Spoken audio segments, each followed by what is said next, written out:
Seperti ini ya sobat ya. Jadi kebayangkan. Jadi kuncinya menanam tanaman apapun itu adalah pada perawatan. Setiap orang bisa saja menanam tanaman, tapi untuk merawatnya itu yang butuh konsistensi ya. Apalagi ketika kita tahu bahwa tanaman ini mungkin mengundang ular ya, atau tanaman ini tidak berbunga ya.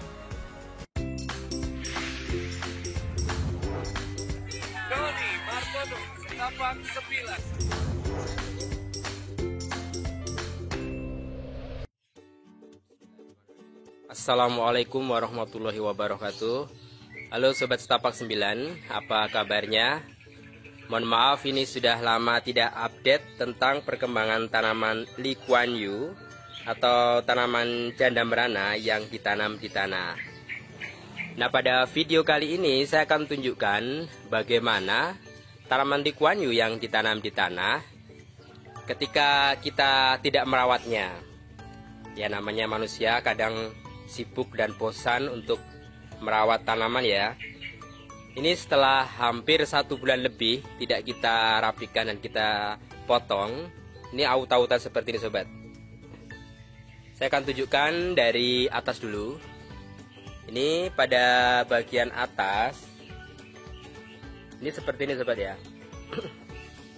Jadi untuk sobat yang akan menanam tanaman Lee Kuan Yew itu memang harus dipertimbangkan dengan matang, terutama ketika tanaman itu ditanam di tanah langsung. Karena konsekuensinya ketika menanam di tanah itu pertumbuhannya itu lebih cepat dan tidak terkontrol. Contohnya seperti ini sobat ya.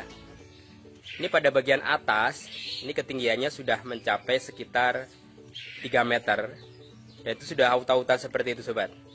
Kalau sudah seperti ini, yang dilakukan kita harus mengikat pada bagian atas ini. Ya, ini dijadikan satu, diturunkan ke bawah. Kemudian pada sudut ini 1, 2, 3.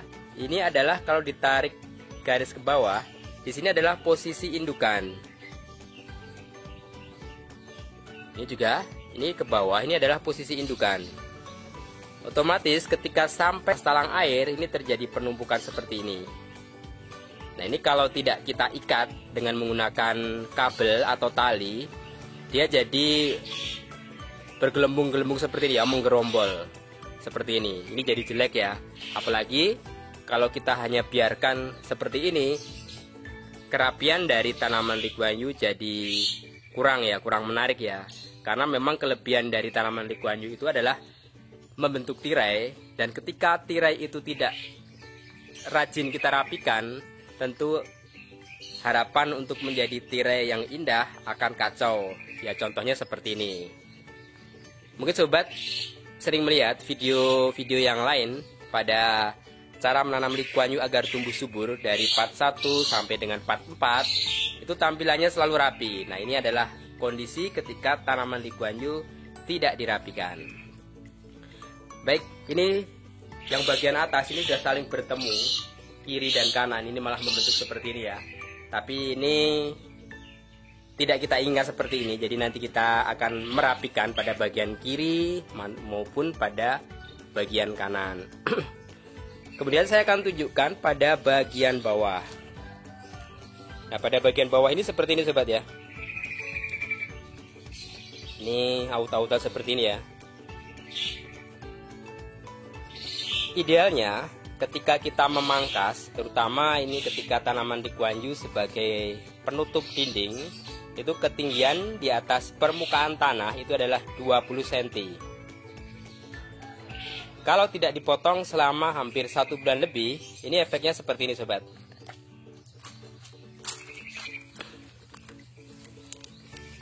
Ini seperti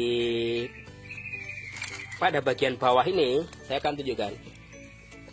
Ketika ujung tanaman Lee Kuan Yew itu sudah menyentuh tanah, otomatis dia akan berakar seperti ini. Nah, ini bisa saja kita potong, kemudian motongnya pada bagian bawah di sini ya, kita potong di sini. Kemudian kita bisa masukkan dalam planter bag dengan media tanam yang lembab. Kemudian planter bag itu kita taruh di tempat teduh. Nanti setelah 1 mingguan baru kita letakkan di tempat yang panas, sehingga kita sudah memiliki bibit Lee Kuan Yew yang sudah ada akarnya. Ini seperti ini sobat. Jadi banyaknya ini. Ketika ini terlalu lama, ini cengkramannya terlalu kuat seperti ini.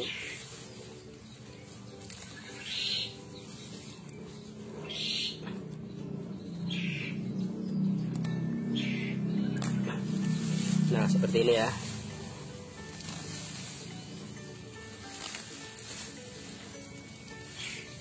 Efeknya nanti kadang ketika kita cabut itu akan terpotong.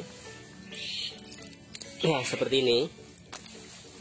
Ini kalau kita biarkan, dia otomatis sudah menjadi bibit tanaman Lee Kuan Yew yang ditanam di tanah seperti ini. Tentu ini tidak kita inginkan ya, karena posisinya mengganggu jalan di sini. Ini dicabut saja lebih baik. Nih akarnya sudah sekitar hampir 20 cm ya. Jadi bisa dibayangkan ketika sobat menanam tanaman Lee Kuan Yew dan malas memangkas atau bosan, efeknya akan seperti ini. Aut-autan, tidak rapi, dan memungkinkan untuk jadi sarang ular jika lingkungan di sekitar sobat masih dekat dengan area sungai, persawahan, perkebunan, atau bahkan hutan. Kemudian pada bagian seperti ini sobat. Ini pada bagian dalam, ini batang-batang yang sudah mengering, itu rontok daunnya seperti ini. Dan untuk batang ini tidak mungkin rontok, jadi kita harus pangkas tepat di bawah talang air, di bagian atas sana ya. Kering seperti ini. Dan ini bisa kita gunakan ketika kita potong sebagai kompos yang baik. Kemudian saya akan tunjukkan tadi yang kita tarik ke bawah. Ini pada bagian bawah batangnya sudah seperti ini sobat. Ini ada 1, 2, 3. Jadi idealnya untuk menanam tanaman Lee Kuan Yew di tanah itu satu saja sebetulnya sudah cukup ya sobat ya. Karena ini dulu bagian dari proyek eksperimen. Jadi ini terlalu banyak ya. Untuk sobat yang akan menanam Lee Kuan Yew, yang mungkin juga sudah sempat melihat part 1, bahwa di situ saya memberikan tips tanaman Lee Kuan Yew yang kita tanam di tanah itu bibitnya bisa 5 sampai 8 bibit ya. Itu saya revisi ya. Itu salah, lebih baiknya 1 atau 2 batang saja cukup ya, karena 1 atau 2 batang itu nanti ketika tumbuh percabangan akan seperti ini sobat. Dan ini batangnya sudah sebesar jempol seperti ini ya. Ini sekitar 4 tahun. Ini seperti ini ya. Kemudian jika sobat ada yang bertanya, apakah akar Lee Kuan Yew itu berbahaya bagi pondasi? Dan ini alhamdulillah setelah 3-4 tahun atau mungkin bahkan 5 tahun ya, ini alhamdulillah aman dan tidak merusak. Cuman ya ini yang perlu direvisi ya. Disarankan untuk menanam di tanah lebih baik 1 atau 2 batang saja. Jika 2 batang, ketika yang satu mati, satunya masih bisa tumbuh. Dan ketika satu itu tumbuh ke atas seperti ini, nanti bisa dipilih percabangannya 2 atau 3 cabang saja cukup. Dan ini terlalu banyak sobat ya. Ini ada 1, 2, 3, 4, 5, 6. Ini ada 6 batang. Ini kelebihan ya. Karena efek dari terlalu banyak batang yang kita biarkan tumbuh ke atas, itu pada bagian atas sana akan menumpuk dan akhirnya menggelembung seperti itu. Dan ini terlalu subur atau rimbun. Baik, saya akan tunjukkan untuk bagian yang lain. Seperti ini ya, untuk tanaman Lee Kuan Yew di sudut yang lain.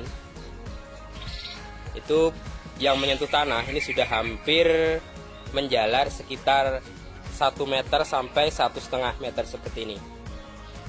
Dan ini rumput-rumput liar juga tumbuh di mana-mana. Ini harus kita rapikan lagi nanti. Kemudian di 3 tahun 4 tahun penanaman ini, tanaman yang saya tanam ini baru berbunga sekali ya. Mungkin karena cuaca di sekitar sini cenderung panas ya, di Jogja itu ya. Beda ketika saya sempat menemukan tanaman liguanya di daerah farmhouse Lembang. Di sana mungkin cuacanya dingin ya. Jadi tanaman liguanya ini sempat berbunga sekali ya. Tapi kalau di daerah Lembang itu saya pernah melihat bunganya itu semarak, serentak seperti bunga dandelion ya. Mungkin ini termasuk pengaruh cuaca ya. Untuk tanaman liguanya saya tanam ini baru berbunga sekali pun tidak banyak, dan hanya beberapa kuntum saja. Baik sobat, mungkin ini review tanaman liguanyu yang tidak dirawat selama lebih kurang 1 bulan lebih. Jika sobat mau share pengalaman atau mau mengajukan pertanyaan, silakan tulis di kolom komentar. Jangan lupa untuk like, subscribe, serta nyalakan tanda loncengnya agar sobat tidak ketinggalan dengan tips-tips yang kami bagikan. Terima kasih sudah menyaksikan video ini. Tapak 9, More Than Decoration.